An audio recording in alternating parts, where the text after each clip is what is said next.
And we are live for a new episode of Electrek Podcast. I'm Fred Lambert, your host. And as usual, I'm joined by Seth Wintraw. How are you doing today, Seth? I'm good. All right. We're doing the podcast a little bit early, but early for Seth because I'm in China right now and plenty of things to do, very busy and all that. And I've been in Asia for a month now, and I've been able to try to do it on the Saturday morning and keep the time right for you guys, because I know some of you like to join live at the regular time. But unfortunately, this one, tomorrow is going to be crazy for me. Starting a new drive program with our friend at Xiaomi, which should be very interesting. Cannot talk about too much about it until next week, but maybe, I think maybe on next week's episode I'm going to be able to talk about it. So that's good. But today I was with NIO, which was insane. I got to try the ET9, which is a banger of a vehicle. It's top of the line Chinese luxury. Great vehicle, great suspension, a lot to love about this car. But also, I experienced the battery swap for the first time. Oh, interesting. And it is very interesting because we had battery swap in America for a very short period of time with Tesla, but it was purely a tax loophole to get the more tax credit out of the vehicle, because California had this weird rule for a while that if you could recharge the battery in 5 minutes, you get twice or three times the credit or something like that. So Tesla did that, but it kind of let a bad taste in the mouth of the EV community, and people didn't really see the purpose of it other than that. Then there was this Israeli startup, Better Place, that also tried it. Didn't work out. So I guess we stopped caring about battery swapping. We didn't take it seriously at all. And then NIO launched it in 2018. And at first we're all right, NIO is doing its thing. It's cool. But we didn't take it seriously enough, I think, because now they've done 77 million battery swap at this point. And I knew that coming here today and checking the battery swap station, but even then I was skeptical. I was all right, why are they doing it? Fast charging is 10, 15 minutes now at the top end, 30, 45 minutes at the bottom end, and even then, that is starting to get the time you need to go grab a lunch or something. Yep. So I'm all right, why are they doing it? And it was very interesting because when I got to the battery station here in Beijing, the battery swap station, NIO with a lot of these battery swap stations has chargers too, fast chargers next to it, not that many, but 4 or 5, whatever, three to 5, something like that. And when we arrived there was one guy charging at one of the 4 chargers, and one person doing the battery swap. Then we were in line to do the battery swap right after that. And then there were 4 or 5 people in the queue to get it after us. They were coming, there's a queue system that you don't need to be there, but you can reserve it and you have a time and you can do it. So people would choose to do the battery swap rather than using NIO's 1,000-volt, 600 kilowatt charging. And that kind of blew my mind. I'm wait, so it's not even a convenience thing. They prefer it for some reason. It has nothing to do with availability or anything like that. And then I had to ask some questions, why do you think that is? Why we don't care at all in North America and Europe about battery swap? Well, I guess NIO is now deploying battery swap station in Europe, so maybe they'll get there. But in China, it's a real thing.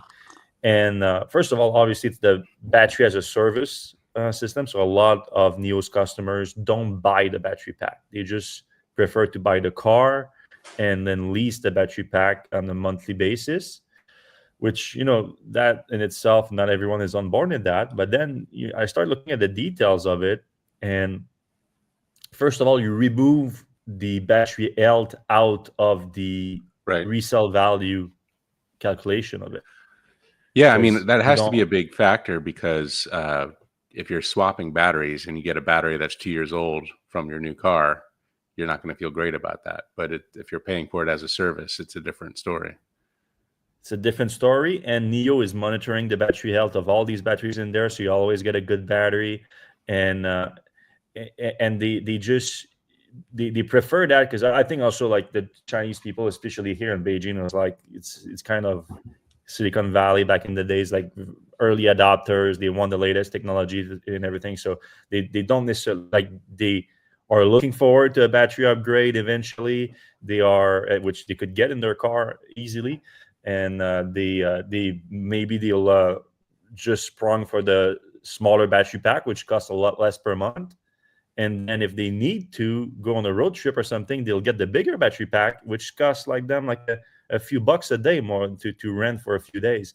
So things like that are very useful, very attractive to people. They like the flexibility of it. They like that it takes 3 minutes. It's so easy. Like it's like just choosing a supercharger station on your navigation system on your Tesla. It's just that once you arrive there, you click start, and then you just need to park in front of it, and then it will back itself into the charger. And then you have a little Neo. I don't know if you've seen that, the little Neo AI robot in front of the dash that talks to you, and it's like, yeah, it's gonna be fine. It's just don't open the doors, and then you feel the battery pack being removed, and that's I thought was an interesting part of it too. You're not allowed to open the doors while it's being removed? No. Huh. I mean, you could, like, you can open the doors, you can exist, because your 12-volt system still works, all the electronics still works and everything, but they ask you not to, or the battery swapping process will stop if you do.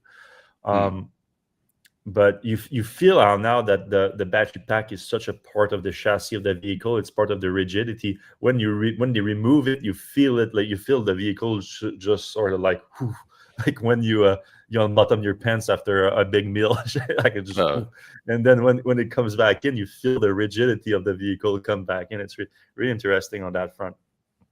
Well, yeah. Then I drove the ET9, which insane vehicle. They have like the latest active dampening plus electro-hydraulic suspension in there, a bit similar to when I tested the Audi GT earlier this year. Like the latest Audi GT and Taycan have a very similar suspension system as this Neo, though they claim a few advantages, maybe not as good on handling, but even better on the responsiveness of the dampening. And I believe that it makes sense too, because they're not trying to be a performance vehicle with the 89. They're more trying to be like a Maybach type, like super comfort luxury saloon type of deal, and they achieved that beautifully. Like literally no complaints about this car whatsoever. The only thing that was a little bit rough on me was the fact that so the ET9 is the latest vehicle from Neo. It's the flagship, and they developed a whole new OS for it. And the OS is like incredible, but the latest version, they haven't translated it to Chinese, to English yet. So everything was in Chinese. So it's a bit tough for me. But I had the Neo team was there, and I had the documentary crew that is following me for the EV movie that we're doing was there, and there was Chinese staff on it, so that helped. they helped a bit too on that, so that was helpful. But yeah. So far, Chinese EVs, the Chinese EV world that I've been exploring has blown me away. And then the big test next week is going to be the YU7, and I'm really excited about it. I just saw a ton of them because I'm already at the hotel where they are starting the test drive, and I think the Chinese influencers and media got the early looked at it, and I saw them coming with it, and it's an insane looking car. I keep seeing the SU7 on the road too, and sometimes I see an SU7, and I'm like, oh, it's a Porsche, and then I see a Porsche Taycan, and I'm like, no, this is an SU7, and like I get the two confused, especially with the colors they have here. Like Xiaomi, really there's good a few colors that they're very close. All right, but let's jump into the news this week. Let's start with the Robotaxi launch, because this is happening this weekend. It's just been confirmed overnight for you guys today for me, and it's worse than we thought. I mean, let me rephrase that. From an actual performance standpoint, it's worse than we thought. From a safety standpoint, I'm kind of reassured a little bit, because I didn't know at what level of cowboyness Tesla was going to go with this, and they went with the safety route, which I approve. But in terms of like them claiming a win with this, it's going to be hard for anyone other than, of course, the crazy fanboys, which are, by the way, the ones that are being invited to the launch. So earlier this week, before we even knew about all that, I posted an article that was almost 400 comments now, that explained basically that the launch is all about optics. It's clear what's happening. It's Tesla, and specifically Elon, taking L's after L's after L's on self-driving for years with missed deadline and broken promises. And now with the last few weeks, the last few months, Waymo has been getting a lot of momentum. And Elon's narrative that he's been pushing for a while, that Tesla is the leader in self-driving and there's no close second, his actual words, it's becoming a lot harder for people to believe that, and the entire stock price is based on that and everything. So you see a little bit of a panic here. So for the last few months, it's been, his idea is like, we'll do a Robotaxi launch, we'll claim victory, we launch Robotaxi, it's done, we have it. But in doing that, they move the goalposts greatly. Instead of being unsupervised self-driving in consumer vehicles, it's a small fleet in a geofence area with teleoperation. And now we learned that it's way more than just teleoperation. There's an actual safety driver. It's literally FSD in your car, except of you being the supervisor, the driver's seat. Tesla moved the supervisor to the passenger seat, and it's a Tesla employee instead of being a customer. That's all this is. Are they going to have access to the wheel? Like, what are they doing in the passenger seat? I mean, Seth, if you're on the passenger seat, you can have access to the wheel technically, but no, we've seen from some videos of the Tesla testing, we've seen that Tesla has a new UI on the center display with two buttons that you can push. I think one of them is stop the vehicle, and the other one is pull over. So basically, the safety monitor, or instead of safety driver, they call it safety monitor. Tesla employee sitting in front, watching the road, making sure that FSD doesn't do something stupid, and then ready to stop if it happens, are ready to pull over, to press pull over. Look, this is, at least at the safety level, it's better than nothing. It's worse than someone in the driver's seat, obviously, but better than nothing. Like, Tesla could not have someone be in the driver's seat. It would have looked so terrible. This looks pretty terrible, but at least the optics, like with the influencers that they invited there and everything, and all the videos are going to be created, like all the influencers are already on board with that. They already like have their talking point of how they're going to sell that to people. But Seth, the main thing that I hear from Waymo fans, people that use Waymo in LA, San Francisco, and Austin, and Phoenix, is that what they love the most is that there's no one in the car. Like, it's like just them, or just like no one is listening to a conversation. There's nothing happening. Yeah, people value that. And they value it so much, they're willing to pay more for Waymo than they do for Uber because of it, which is wild. Yeah. And now you don't have that in a Tesla. Yeah, I mean, I guess someone like us, who are Tesla nerds, would love it. We'll just poke the engineer that's in the seat, or I don't know if it's an engineer, but Tesla employee would just poke them with questions for 20 minutes as we sit in traffic. But I'm sure that's not the goal that Tesla is trying to achieve here. I mean, this is So this is equivalent to where Waymo and Cruise and even Uber were, like, I don't know, 5 years ago. Remember, they all had people in the passenger seat. That's when the Uber killed that guy, there was somebody in the passenger seat, or I don't know, there was like an incident in Arizona. Cruise had people in the car, but this is like, so Tesla is marking that it is where Uber and Cruise and Waymo were, I don't know, 4 or 5 years ago. Like, this is the demarcation. It's that from this is as clear as it gets, or at the very least, you can say they are at least behind them. It's hard to pinpoint like where they are compared to them, because like this thing with safety monitor, safety driver, whatever you call it, was going on for a long time for Waymo and from other competition. But Waymo now has been without anyone in the car for a long time. And we reported on that, and we reported and it's so much about the optics. So Elon is just trying to get a win here, and like trying to hold on to this image that he's been carefully crafting, that Tesla is the leader in self-driving. Like one of the worst thing that I reported on with this set is like, look, this is Ashok El Luswani, Wami, the head of self-driving at Tesla. So this was the one siding of the testing. So there was very limited testing with that passenger safety monitor guy. It started just a few weeks ago, and so very limited.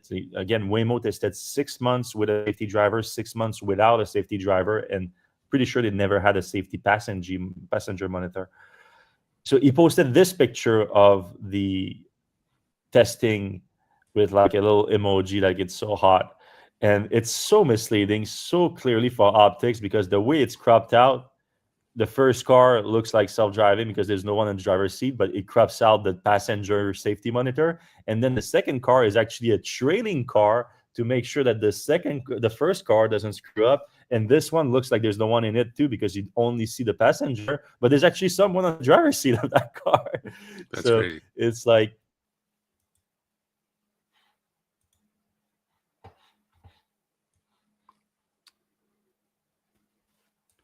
oh, did I lose you, Fred?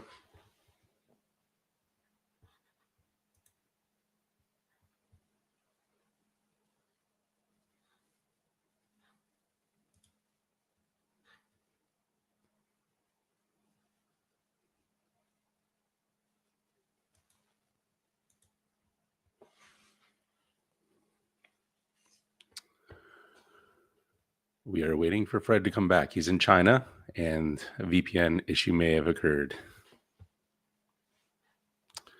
I would note that during this this picture that Ashok took, it doesn't show the left side of the vehicle. So I wonder if it was intentionally cropped to not show the safety driver. All right, we're going to wait for Fred to come back, hopefully soon.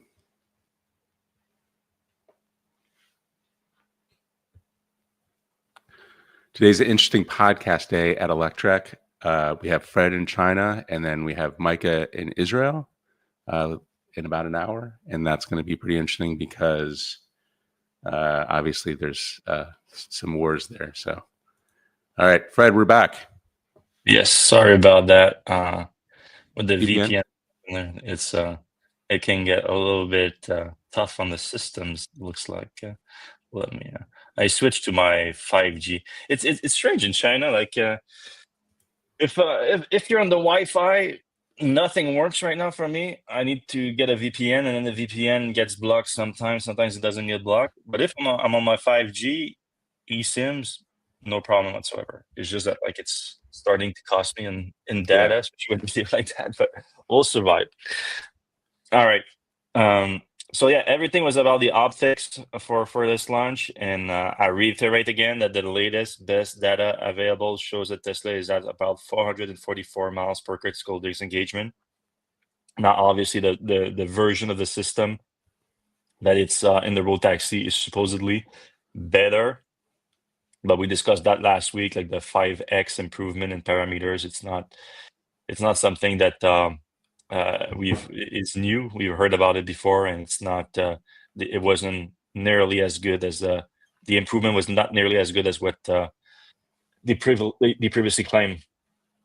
I'm going to use a quote also that went viral this week. So now we know for sure it's going to be geofence. Everything's going to be geofence. We don't know how big the size of the geofencing is going to be. It's the app is going to be released this weekend, and only people that get an invite can download the Robotaxi app, and the geofencing area is going to be there. So I'm sure we're going to hear about it pretty soon, but it's going to be geofenced, confirmed in the invitation and everything. Now some people pull up a whole quote from Elon from 2019, so not that old ago. In 2019, Elon said that the self-driving was already solved, and he at the time he said that where is the actual? I said if you need a geofence area, you don't have real self-driving. So take Elon on his word. Tesla doesn't have a real self-driving right now. They have teleoperation, they have a trading car, they have a safety driver that's on the passenger seat. That's it. There's a few other limitations. I just put the article on it with the safety monitor and all the other limitations. So you also, the service is only going to be available within the geofence area, excluding the airports. So apparently, like the geofence area probably includes the airports, but Tesla doesn't want to handle the airports just yet. Not that big of a deal. Can understand that. Only going to operate from 6 a.m. to 12 a.m. though, so there's a good 6 hours where it's not going to run. Again, this is what should be important. That what was interesting about Robotaxi is like it's just run by itself all the time, and then that's why the Waymo operation too is like super efficient, and 6 they're able p.m. to 12 a.m. 6 a.m. to 12 a.m. So it's just from from midnight to 6 a.m. It's not operating. Okay. Now the demand is not super high, but at the same time, Right. if you get out after a night of drinking, it's like 1 a.m. to 2 a.m. and Yeah, that's what you want. get what actually, yeah, it's when it's really useful. So you cannot do that.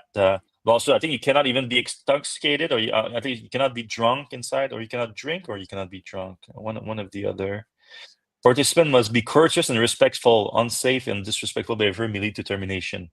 I mean, courteous and respectful to who? To the property or the safety driver, maybe. It's going to be limited or unavailable in inclement weather. Just so you know, ride-hailing services, especially like Uber and Lyft, when they are the most popular, it's when the weather is bad and people don't want to walk to the transit system, Or don't want to take walk a to the bike subway and or all that. whatever.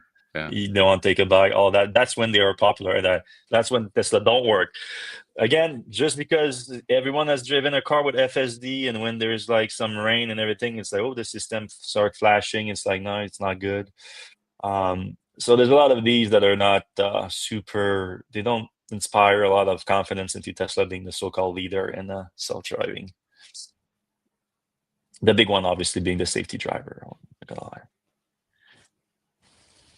Oh yeah, and just when this is happening, and again, I'm convinced that Waymo is behind all of this thing. Like Waymo, the fact that they are taking off now with new cities. This week we learned that they are preparing to launch in New York. Said, by the way, they filed for a permit in New York, and they expanded by 50% their service in California.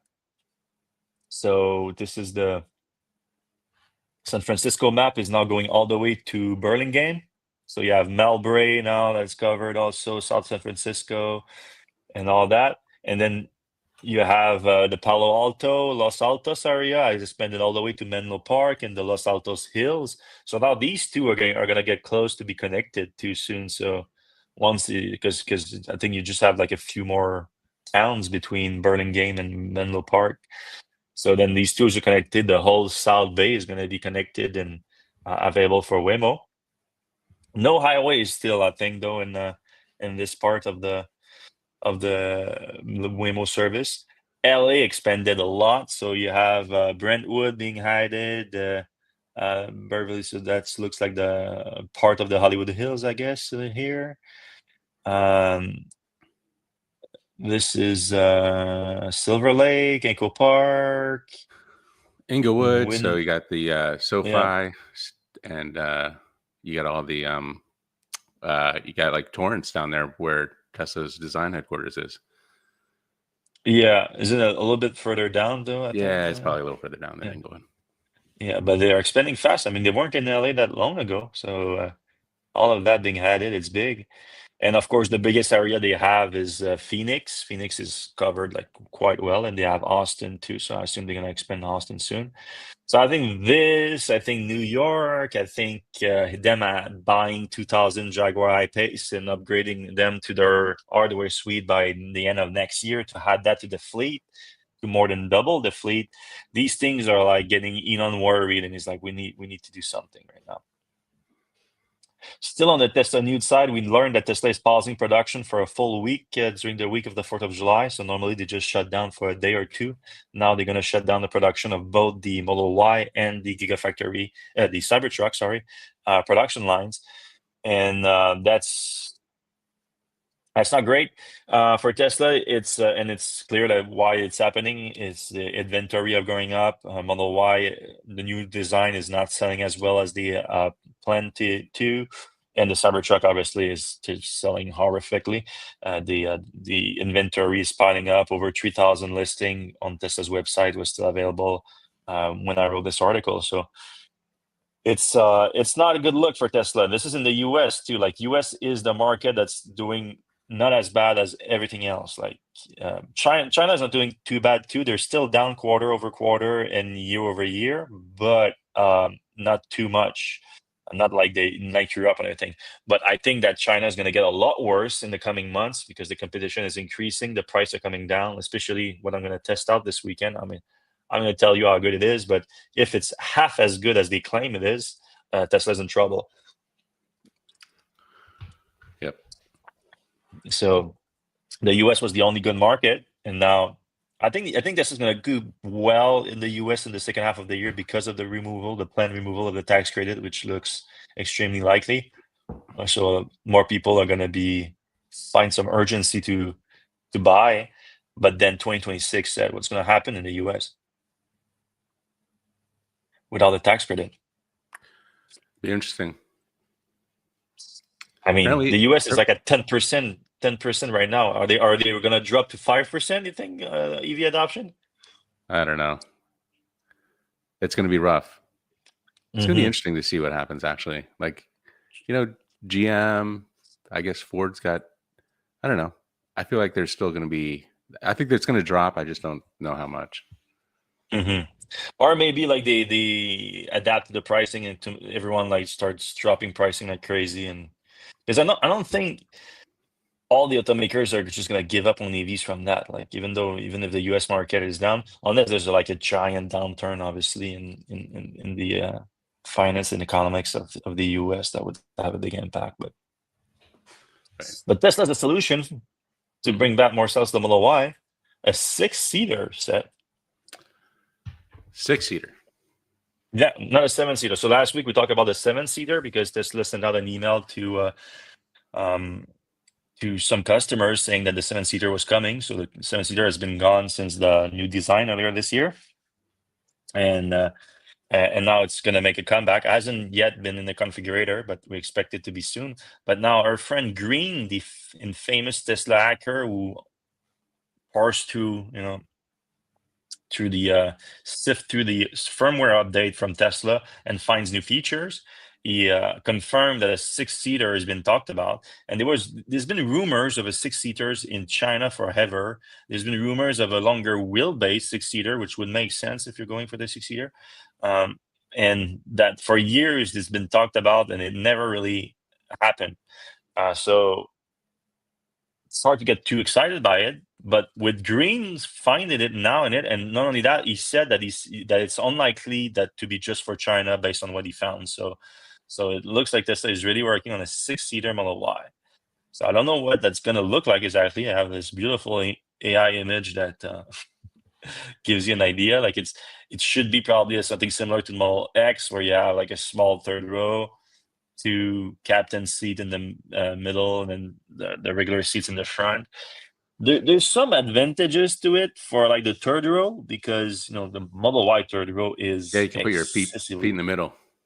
Yeah, so if you can have similar seat as the Model X, which some Model X they design like this nice like Y-shaped seat posts that leaves a lot of room underneath them, so you can fit your feet underneath them. You can fit your feet in the middle, like you said. So there's a little bit more space for the back.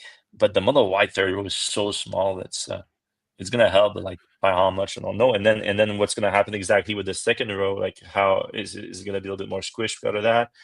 I don't know. I would say one of the best things about the Model Y is that you can put down the second row, and you can do like fantastic car camping, and that's one of the things I like. Probably one of my favorite things about the Model Y is like you're on a long road trip.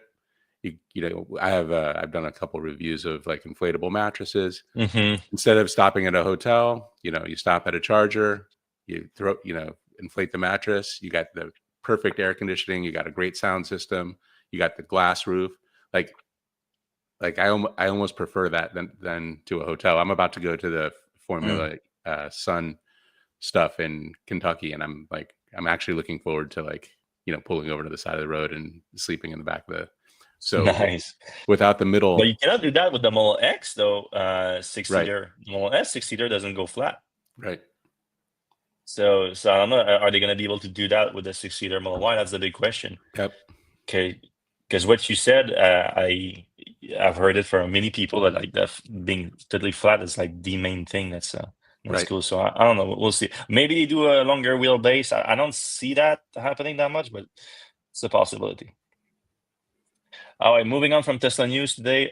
We are going to talk about the Leaf, the 2026 Silverado EV, Ford's Mach-E recall, a bunch of other things, and then we're going to jump into you guys' comment section. So if you guys have questions for us, you can put them in the comments right now. It can be any of the topics we discussed today. It can be about things you want me to check out in China with the EV world. It can be all any of that, and we'll get to it in a few minutes before we get to after we get through these news. The new Leaf was finally fully unveiled. So last time I was in Asia, actually, that's what I came to see it. But not necessarily, and I couldn't even talk about it. It was so weird. Nissan brought me to their headquarters, showed me everything they were working on in EVs for years to come, and they're like, "By the way, you cannot talk about this at all." It's a weird move. Yeah, it's like they paid for my whole trip. Like it's like, why did you bring me here? Thought you wanted some publicity. Like, no. But yeah, that's what we saw. Like that was in 2023. That was 2 years ago. And the Leaf is really different. It's like kind of a small crossover, like like a mini Aria. It's what it is right now. I mean, you look at the side view here. Yeah, no, I like it a lot too. It's I don't know if you can say crossover, but it's certainly not what we're used to with the Leaf. Yeah. It's a big update. I like the two-tone. I mean, the Leaf, that's a classic for the Leaf, the two-tone. These headlights are sick too. Yeah, and it has NACS. No more demo Leaf. They jumped straight from CHAdeMO to NACS. That's impressive. That's a big upgrade. Yeah. All right, so what are the specs on that thing? So I have to admit I couldn't go to all the details this week. I've been so busy, but the Nissan Leaf Trim S, so that's the base one, 130 kilowatt motor. I mean, the Leaf has never been a beast on that front, and a 52 kilowatt hour battery pack for how much range? The S, but S plus. So TBD. TBD for the S. So the small 52 kilowatt hour battery pack, we don't know. But you get between 259 and 303 miles on kilowatt hour. Yeah, with the bigger battery pack, 75 and 160. So all of them are 160. So yeah, all of them a bigger motor after that, 160. But then the S Plus, so S Plus is the base, but with the bigger battery pack. So this one gets you the most range. And then the SV Plus and Platinum Plus have a bunch of other features, probably different wheels too, and everything that affects the range quite a bit. We have another detail. Oh, we have the interior. Let me look at the interior a bit. I didn't see that. Yeah, big upgrade too on the interior. Giant display. Very modernized compared to the previous model. Looks great. 14.3-inch display. What's it going to cost?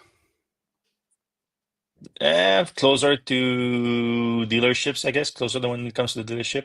Yeah. The key minimalist thing from the Nissan is the pricing of the Leaf. Yeah. I mean, they cannot go that much higher than it was before. So, I think it has to start below 30, right? Around 30? I would say 30, in the 30s probably. Low 30s? Yeah. Well, I guess, I was thinking like with incentive, but it needs to start with incentive. It needs to start below 30, I feel like. Yeah, especially is for this that supposed to be one. Is it supposed to be produced in Mississippi still, or no? Tennessee? I don't know. Nissan has a factory, I think, in Tennessee. Yeah, they had one in Mississippi too, but I don't know if they're shutting that down. No. All right, what's new with this 2026 Silverado EV? I mean, if I'm buying a electric pickup truck, this one is definitely on my list. So I want to see the upgrade with the 2026 version. Design-wise, I don't expect anything crazy because it's still early in the life cycle of that vehicle. 2026 Trail Bus Edition to up to 12, so that's not new, 1,200, 500 pounds, 0 to 60 in 4.5 seconds. Pretty good for a big truck. Yep. Okay, here are the specs here. We don't have the difference though, the upgrades. Yeah. All right. The work truck, so that's the base one with the standard battery pack, $55,000, 286 miles of range. Okay, you won't. Solid. No. So if you don't tow anything like that, like you're good with that. It's almost 300 miles of range for a $55,000 work truck that you can actually do some work with. It's pretty good. Extended battery pack gets you 424 miles of range. Now we're talking, but the price just jumped to $68,000. That's probably before destination fees. Yeah, before $2,000 in destination. So it's a $70,000 truck at that point. And then if you're on the max range, 493 miles of range, and that's going to be the longest range version because it doesn't have all the features of the LT and the Trail Bus. But that's 66. So with the delivery fees and everything, $78,000 for a nearly 500-mile truck. It's not bad at all, especially if you compare it to the Cybertruck and everything else in the segment, really. And then the LT, you can have it for $63,000, 65 with the delivery fee, so $65,000, and you get 283 miles of range. So you lose a little bit because of the added luxury features that come with the LT trim. Extended range, you also lose 14 miles at 410 and 78 for the max, and that's going to cost you $93,000. And the Trail Bus doesn't have the standard battery, so only extended range and max, which have the same range as the LT, but come with extended range is $1,000 more expensive, but the max is less expensive than the LT on the Trail Bus. That's weird. I wonder if there's something else with that. Yeah, maybe the 91,000 might be the wrong. Maybe. But sometimes it's like the different features, though. Yeah. Yeah, because it's repeated here, so I think it's a great vehicle, especially if you're towing. Like I think the Silverado is kind of your only option if you're towing long distances right now.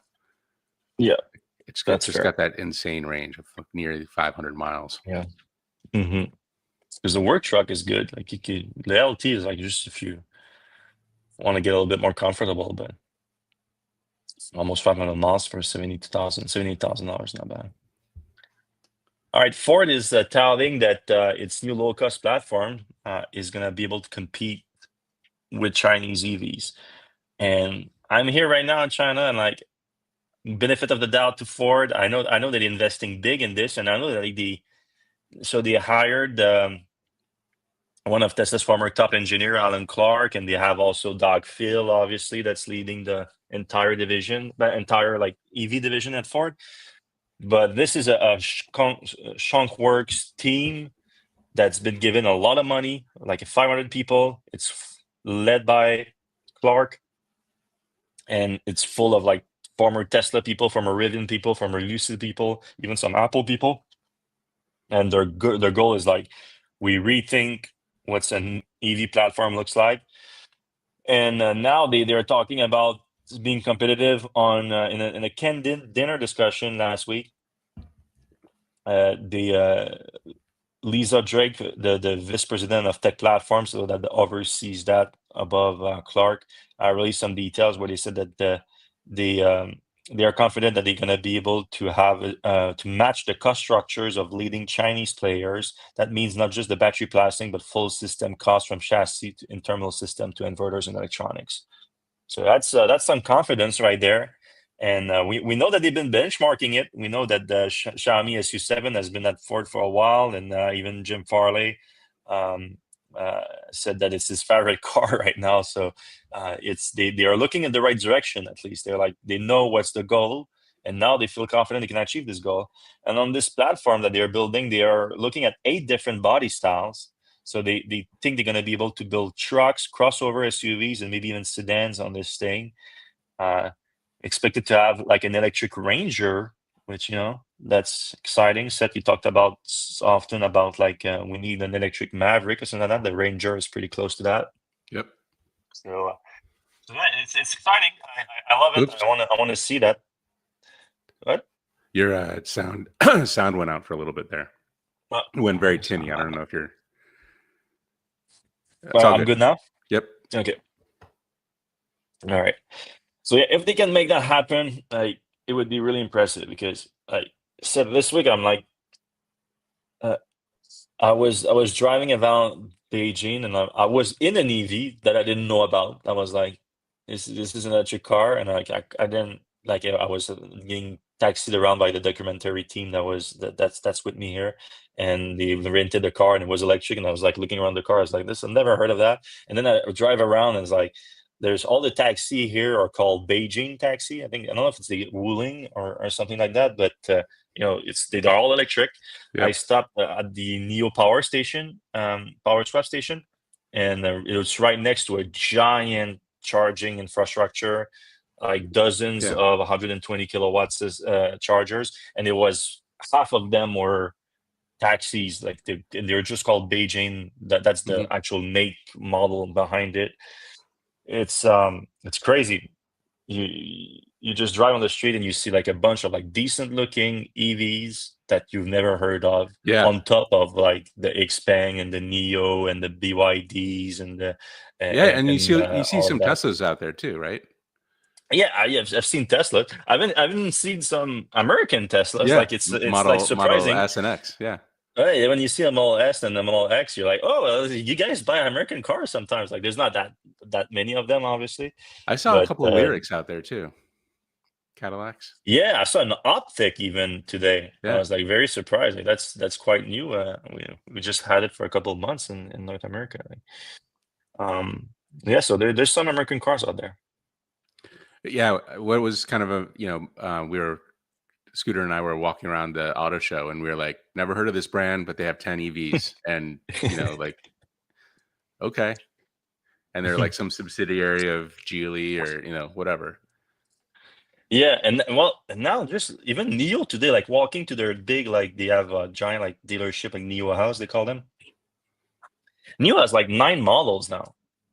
And and all like serious models, and like so some of them it's like a bit like like Howdy. Sometimes like they call it a model, but it's like the coupe version of the same model. But they have like seriously different ones, like the ES6 and the ET7 are very different model, and it's like they have a full lineup, and they have the Envo brand now, and they have the Firefly, which seriously the Firefly is fire, not to pun intended.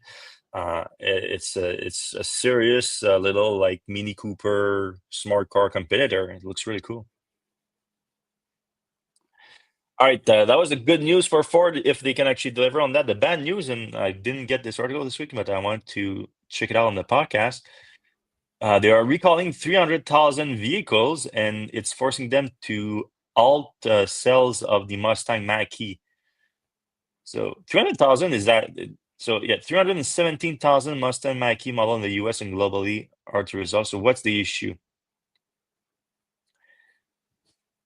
A glitch that could give you luck and potentially wreck the vehicle. So it's regarding a 12-volt battery discharge, the front door electronic latch may not function, which could leave you stuck inside or outside or worse, inside the vehicle. There's no manual release on the Mach-E. There has to be. Probably, yeah, I'm sure there is. Especially with those weird front doors, how they have that, that like little lever that you hold, like it pops out. Mm-hmm.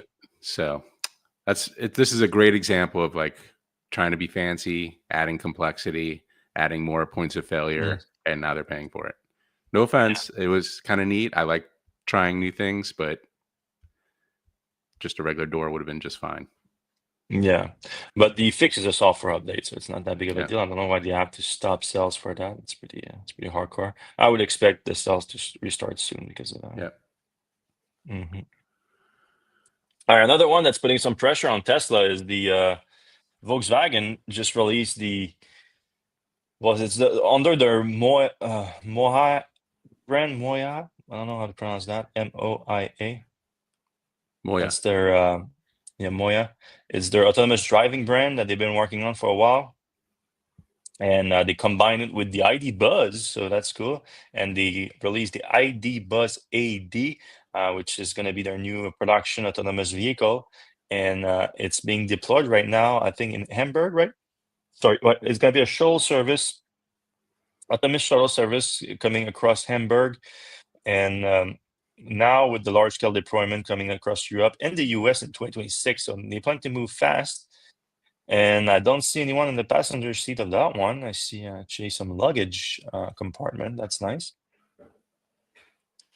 And yeah, and I've read the release on that earlier this week when they announced it, and they even like mentioned like why they started with Hamburg is like they found a bunch of intersection and everything that is challenging and it's going to be interesting to test out.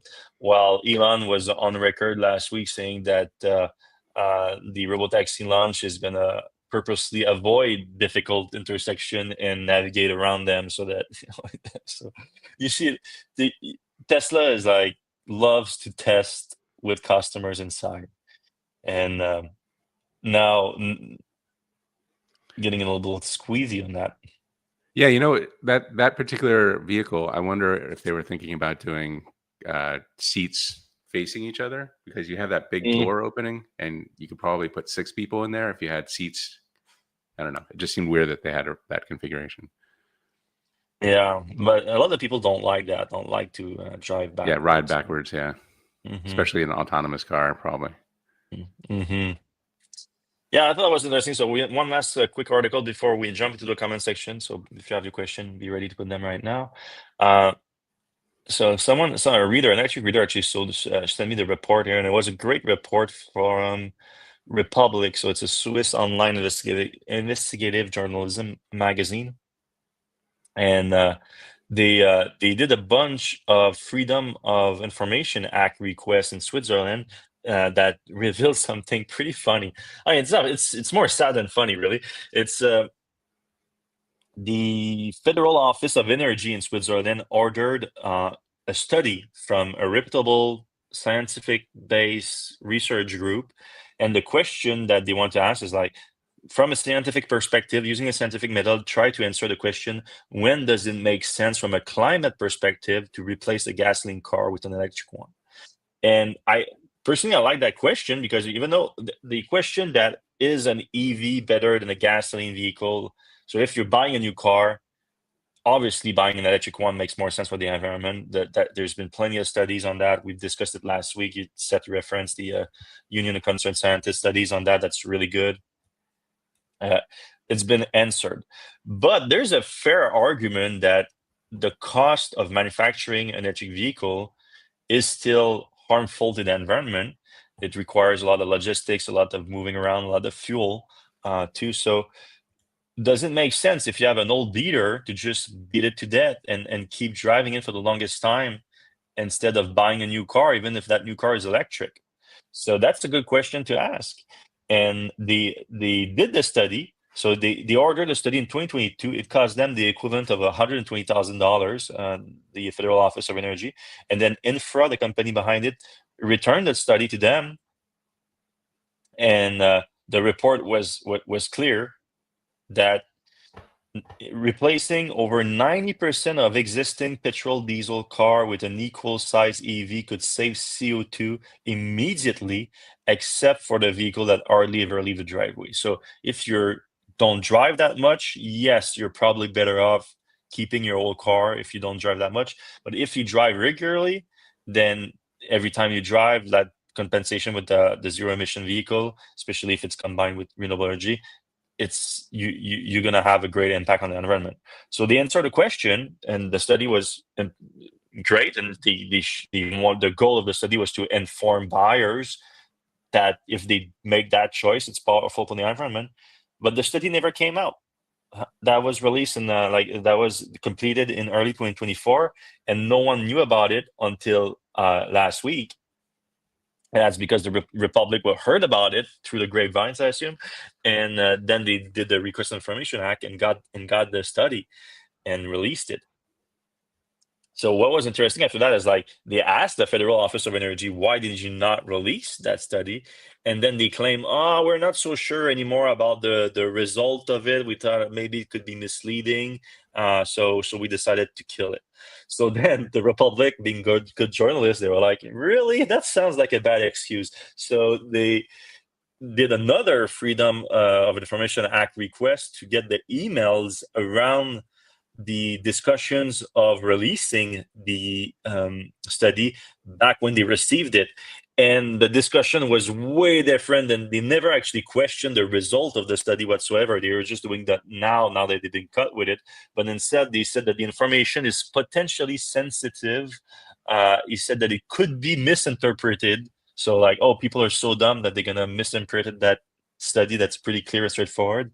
And it said that's coming at the time that the federal administration tends to be perceived rather negatively, as if that's going to make them more negative. And the study simply, so someone sort of fought back against it. It was like, this study is simply academic, so like it should be like it's pretty straightforward. You should release it. But then they said that in reality, no one will consider whether to replace their 5-year-old combustion engine with an electric car from a climate perspective. Like, first of all, not no one. I do agree that most people don't do that. Most people don't buy an electric vehicle with the climate in mind. I think you're just better cars. You just wake up every day with a full charge. You don't have to buy gas. All these things, I think, have a bigger impact than thinking about the environment, unfortunately. But that was the goal of the study. The goal was to figure out, are you letting the buyers know, are you going to have a positive impact on the environment? So if it's something that concerns you, you have that information. And now they're like, oh, we shouldn't be giving people that information.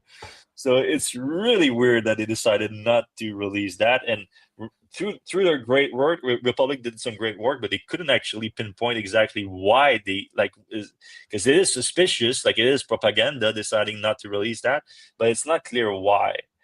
Like the guy in charge now in Switzerland for the Federal Office of Energy was a former oil lobbyist, and he came in between the study being ordered and the study being received. But at the same time, apparently the guy is actually pretty pro EVs now, and he wasn't. There's no proof that he was involved in the decision whatsoever. So I'm like, because they did mention it at the Republic, but I don't think that's that relevant. If you have all the information there, you have all the emails and all that. So it's just, maybe it's just incompetence, but we clearly have still a lot of work to do when it comes to fighting against EV propaganda, anti-EV propaganda, and getting people educated on that, because things like that still happen in 2025, said 2025. Yep. Right. So I was going to say we have to rush through this, but because I have another podcast. The Wheelie podcast in a minute. Well, Micah just informed me that there's missiles coming in, so he's going to go hide in the bunker for a little bit. So no rush. Skronkfinkel is from Finland, and I think this is the first time he's been able to join us. He asked, did we see that Kempower started delivering their More system, 1.2 megawatts and 8 plugs, 12 plugs in Q4 this year, once again leading the charge? Perhaps a Kempower insider.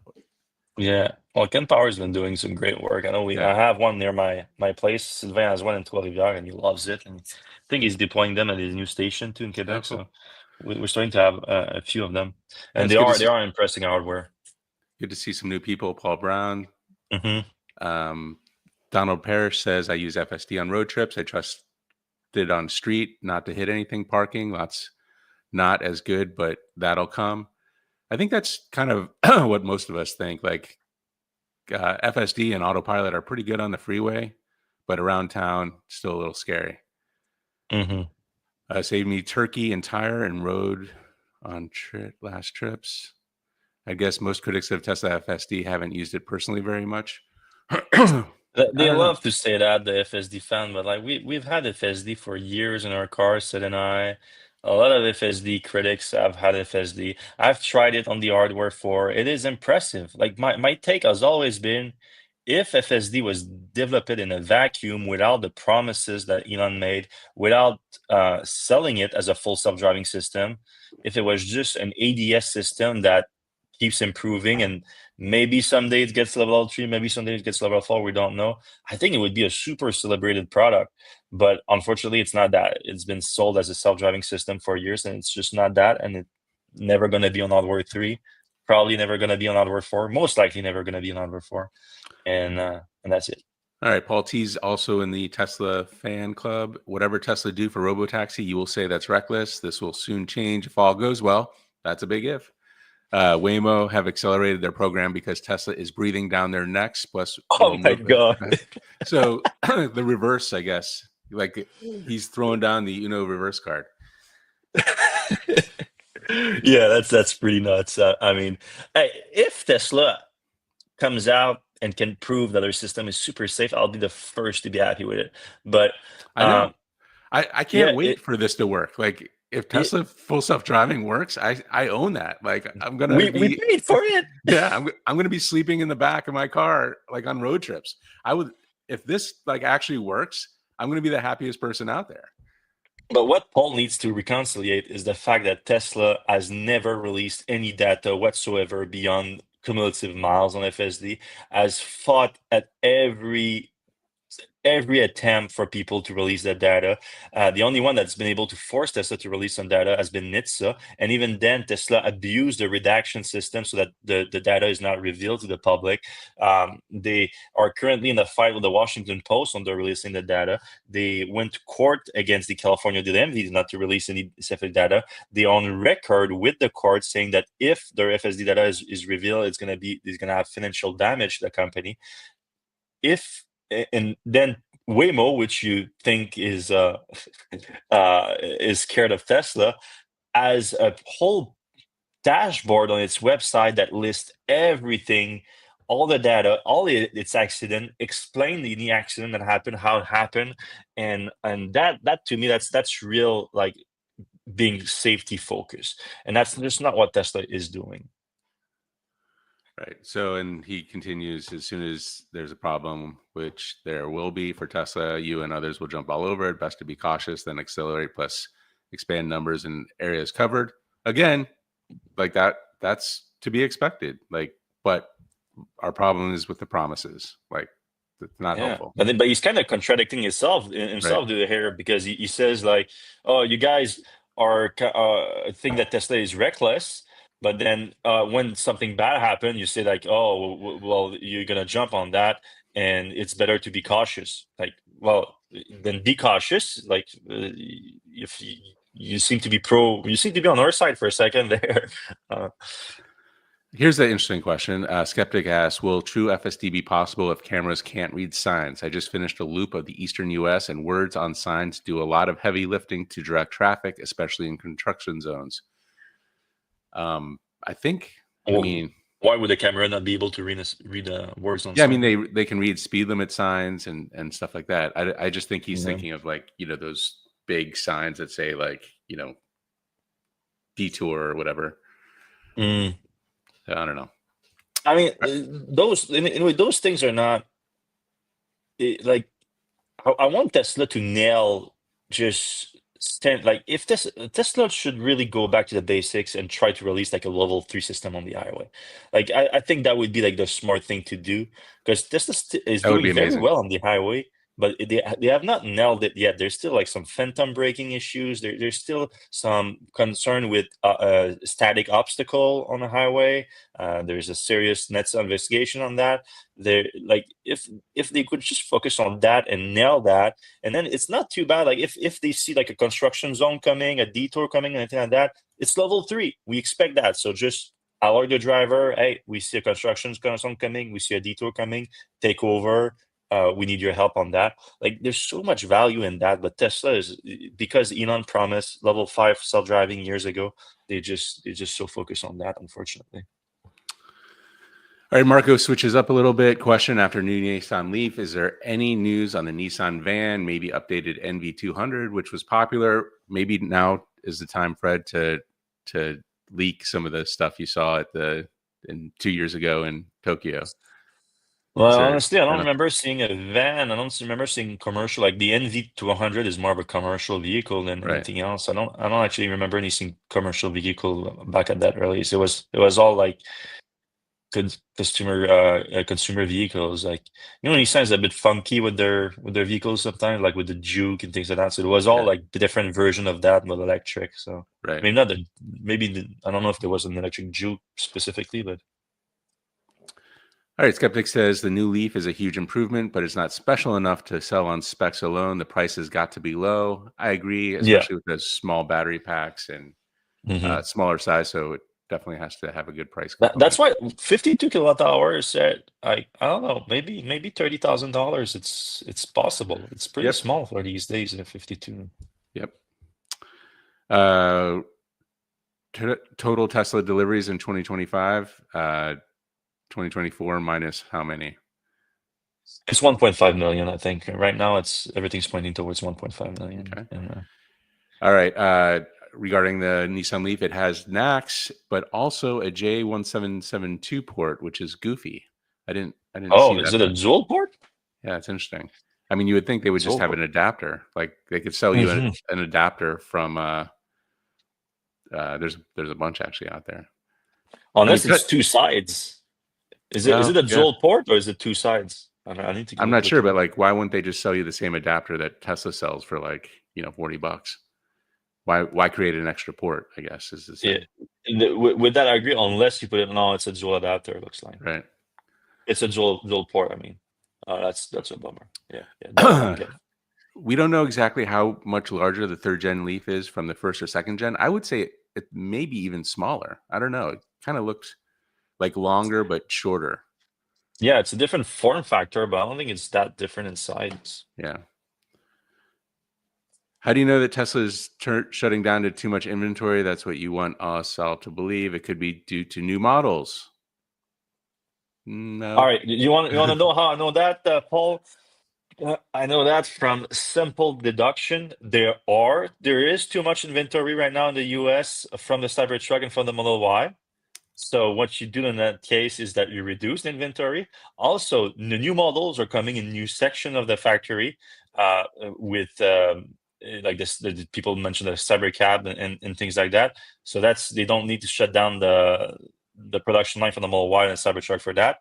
There's maybe the stripped down version of the Model Y, but I doubt they would shut down the factory for that. And if that was the case, they would also do it in Fremont at the same time, which they haven't announced. So just come to realization, Paul, that Tesla sales are going down significantly despite record discounts, despite record incentive. And this should be worrying, and you should seek how to avoid that from happening rather than ignore it and just act like it's not happening. We're not Tesla haters for pointing out that Tesla is having problems. I actually argue that the Tesla fans that ignore those problems are the real problem for Tesla, because they make people ignore the problem and act like it's not happening. If you don't recognize the problem, you're never going to solve it. All right. Another fan says a lot of graphs and reports. Those are very good sources coming through, are saying Model Y and 3 are now the best-selling EVs in Europe and China. Is this true? Can you guys elaborate on this? Model Y is often going to show up as still the top selling vehicle in most market. In China, I don't think it's the top selling vehicle. I think it's the top selling like premium vehicle, where you have to go with the premium segment to claim that. In Europe, I'm sure there's some market it's the top selling EVs for sure, maybe top selling car, but sales are going down. That's the most worrying thing. Sales of the best selling EV is going down when EV sales are going up. Nissan Leaf to up 25%. All right, moving on from LinkedIn, Pedro Camacho says the Nissan Leaf is the latest example of car bloat. Thumbs down. I wouldn't say that. It doesn't seem bloaty at all to me. What do you think he means by bloat? I have no idea. Yeah, I disagree. Yeah, I disagree, but I don't know. Skeptics says, I guess most critics of Starship haven't even ridden it very much. That's a play, or that's a response to the fans of FSD haven't driven it. Yeah, and the Starship exploded yesterday. I saw that. It was on a static fire. Crazy.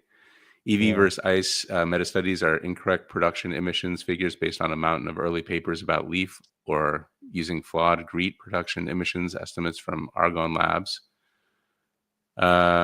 Okay. A lot of pollution from EV production is at the ground level, like water runoff from mining. That's terrible, but our real existential threat is from CO2 in the atmosphere, which EVs are better for. That's a But there's also like when you're manufacturing a big product, there's a lot of transport going into it. So most trucks are oil based. The trains, sometimes the big cargo ships, all of that takes into account. You need to take it into account too. With regard to reading signs, not saying cameras can't read them, but currently they don't, with the possible exception of speed limit signs. Yeah, we mentioned that. NACS is it's on 2 sides for the Nissan Leaf. That's pretty cool. Oh, okay. If that's the case, because I Googled it really quick and I saw the dual port. But if it's on one of each side, that makes sense, because then you can have left side NACS at the back, and that's good for supercharging, easy supercharging. Right side, you have the level 2 J1772. That's great for street parking. Street parking is a big deal. Yeah. Maybe that's the best configuration going forward. Although I wonder if you can even charge level 2 with NACS. Like if you're at a Tesla destination charger, I wonder if we'll have to look into that more. Yeah, that's a good question. But that's interesting, because that increased the value of the vehicle quite a bit, because that exists. Other vehicles have that, but like the Audi, for example, the Audi A6 and all that. But that's a much more expensive vehicle. Yeah. Like at the lower end, I don't know many vehicles that have dual port on each side. Yeah, it's interesting because that's a good configuration. If you can have both sides and use 2 different types of connectors, that's a pretty good situation. I wonder if Leaf does that because it's a global car, and they manufacture for Japan and Europe, and there's different stuff everywhere. Well, like Carl says, they're clearly aren't convinced NACS transition is guaranteed. I don't know if that's the case, because still, like the J1772 is not a CCS port. It's just level 2 port. So you really much need the NACS there for fast charging. So I think it's more like the value added of having the dual port system. That makes sense. All right, last one. Kyle Connor talked to Nissan about the charge port situation, and they said it was because the NACS adoption came too late in their development cycle to incorporate it completely. This was a compromise. Well, that's a good compromise. But how is that a compromise? Well, so it sounds like they just added it on instead of subtracting, or but they did had it completely, though. Like, it's completely maybe it was easier, right? just to add it than to take off the other one. Oh, to remove the other one, but still, it's had it completely. Like, it's a full DC fast charging port in there. It's like when you get a kidney transplant, they don't remove the old kidney; they just put the other one on top of it. Really? Yeah. That's for real. Yeah. Wow, I didn't know that. That's nuts. All right. Well, that's it for us this week. We're gonna let Seth. Hopefully, Micah is okay and he's back at his desk soon, and can do the wheelie podcast, so you guys can stay on if you want to talk about micro mobility with Seth and Micah. Hopefully, soon we'll monitor the situation. But that's it for us this week for the Electrek podcast. We're gonna see you next week. We'll see when, because I think next week I'm still in China. This is gonna be my last day or 2 there. We'll see. But I'll keep you updated, everyone. Thanks a lot for joining us. And if you do enjoy the show, please give us a like, a thumbs up, whatever it is on the app. It helps a ton. And we're going to see you next week. Have a good one. Bye-bye.